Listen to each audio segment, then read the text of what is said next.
Shalom, shalom. First, I'd like to give our praises and glory to Yahweh, Bahashim Yahweh Shai, Bahashim Ha, Rakah, Kodash, Ma'amav. Double honors to Eloh's Apostle GMS, and shalom to Yakim and Akwafim, that's pushing the truth of sincerity. Coming with you with a quick breakdown on Daniel 7 and 4.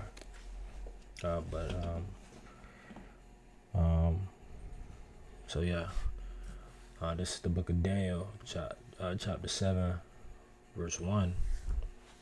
And it says, in the first year of Belshazzar, king of Babylon, Daniel had a dream and visions of his head upon his bed. Then he wrote the dream and told the sum of the matters. Daniel spake and said, I saw in my vision by night, and behold, the four winds of the heaven strove upon the great sea, and four great beasts came up from the sea, diverse one from another. And that sea just means, often used as like an analogy or like a sea of people. The elder describes it kind of like, being on stage and you seeing a sea of people, or somebody dove in a crowd full of a sea of people.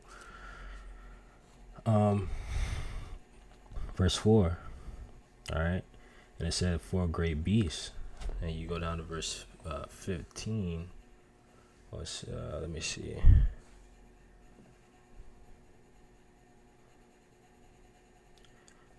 It said verse 17, Daniel 7:17. These great beasts, which are four kings, which shall arise out of the earth. All right, so it's just four kings that arose out of the earth at that time that the brother Daniel was writing about. All right, and it says the first was like a lion and had eagle's wings. So the first was like a lion, meaning the Assyrian Empire had eagle's wings, and it was stretched out, right? And it says, I beheld till the wings thereof were plucked. So the wings it was plucked, out of its place, so it couldn't be stretched out anymore, right? And it says, and it was lifted up from the earth and made stand upon the feet as a man, right? And a man's heart was given to it. So when it says it was lifted up from the earth and made stand upon the feet as a man, that's going back to Nineveh, right? With the Babylonians and the Medes, at the fall of Nineveh in 612 BC, right?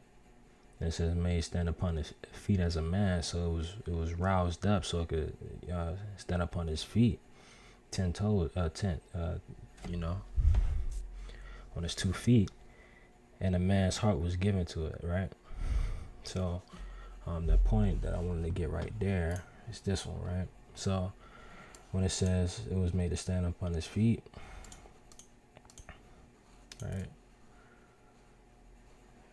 on the feet as a man, it says the battle of Nineveh is conventionally dated between 613 and 611, with 612 BC being the most supported date, rebelling against the Assyrians, an allied army which combined the forces of the Medes and the Babylonians. So that's what it's talking about. It was led by Nebuchadnezzar, right? Who was the guy at that time over Babylon, right? And it was, let's see, who was the, but it was Nebuchadnezzar.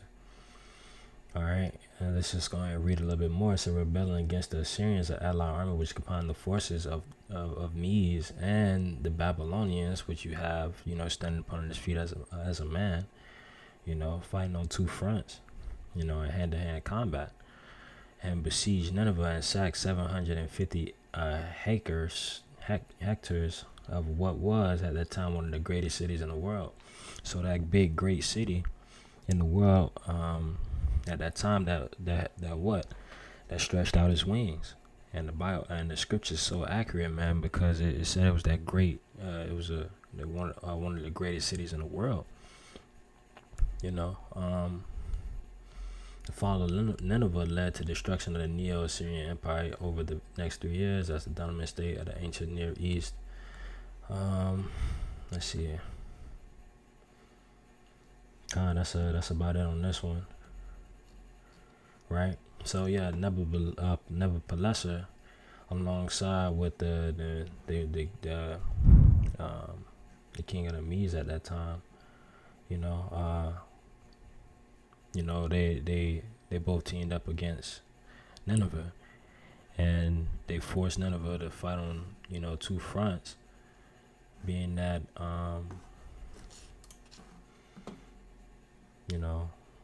being made to stand upon his feet. So I'm gonna reread Daniel 7:4, and it says, "And it was lifted up from the earth and made stand upon the feet as a man," right? And a man's heart was given to it. So that man's heart, representing Nebuchadnezzar's son, Nebuchadnezzar II, going in there and continuing his father's footsteps into, with the agriculture and building up the walls, and so they could set up their idols, So after Nineveh, they took over, and he had plans to, to spread his dreams and his policies, Nebuchadnezzar to his son, and that's that man's heart that was given to it. All right. So, I hope that was, just gaining clarification on, Daniel 7:4. Hope it was edifying, and shalom. And it says it was this work still ahead of him. Oh, Salakia. Oh, no, that's the right one. Yeah, it was his work still ahead of him on the eve of his final victory that Nebuchadnezzar died. As he managed to secure universal recognition for his rule, Nebuchadnezzar was succeeded without any issues by his son and crown prince Nebuchadnezzar. So I had to click on the elder's video on what he did, just to gain more clarity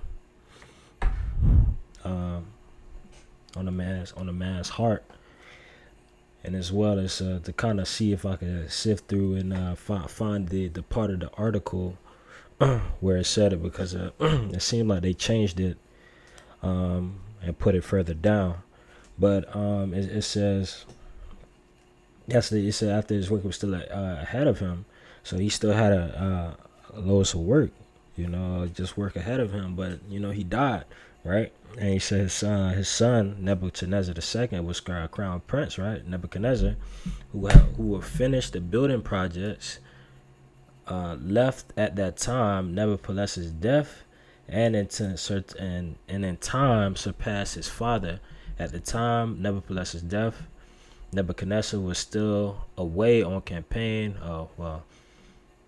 But it said he quickly arranged affairs with the Egyptians and rushed back to Babylon. The speed which Nebuchadnezzar returned to Babylon might be because of, that goes into something else. But the point that I wanted to get was that it said who would finish the building projects left at that time, and in time surpassed his father. So he did that by, building various towers, walls, things of that nature, just to carry on his father's dream, and they also coined Nebuchadnezzar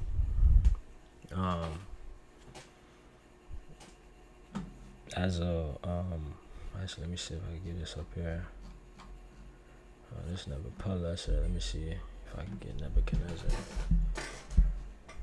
Nebuchadnezzar, right?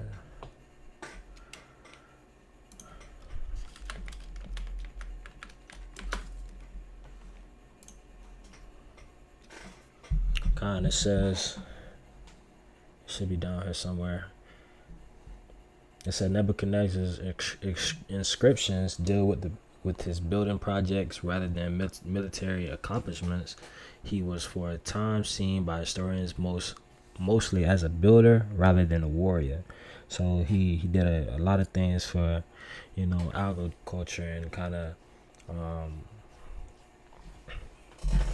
dealing with policies and things like that, dealing with the gate. It said what? Just to set up their idols and things. See, and they said repair this current palace. So he was really known as the builder king because he was the one that pushed most of the policies and the buildings and things like that, things of that nature. After his father passed, but I hope that was just a little bit more clarity. I had to see how I could find this part of the article that the elder brought out, for a source to prove that. Let me get that again, Daniel. Right. I'm gonna read Daniel 7 and 4 one last time. Right.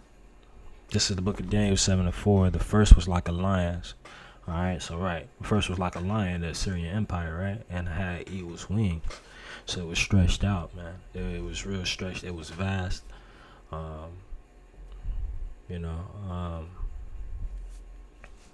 At that time, right? And it says, I beheld till the wings thereof were plucked. So until the wings were plucked, man. So it was brought down and placed it, it wasn't stretched out how it was, happening with what? And it lifted up from the earth and was made to stand upon the feet as a man. So what? That's going into what? Being plucked. And they were plucked. So we're fighting on two fronts with Nineveh in 612 BC. With the Persian and the Medes fighting with, not the Persian, but the Babylonians and the Medes, right? Fighting on two fronts. Standing upon his feet as a man. And it says, and a man's heart was given to it. So a man's heart was given to it, meaning Nebuchadnezzar's son was going to take in and further push his policies and his, and his agriculture, and things that was his father had set for him. All right, but I hope that was just a little bit more clarity. Like I said before, I had to go back and watch the video of the eldest lesson. And Shalom.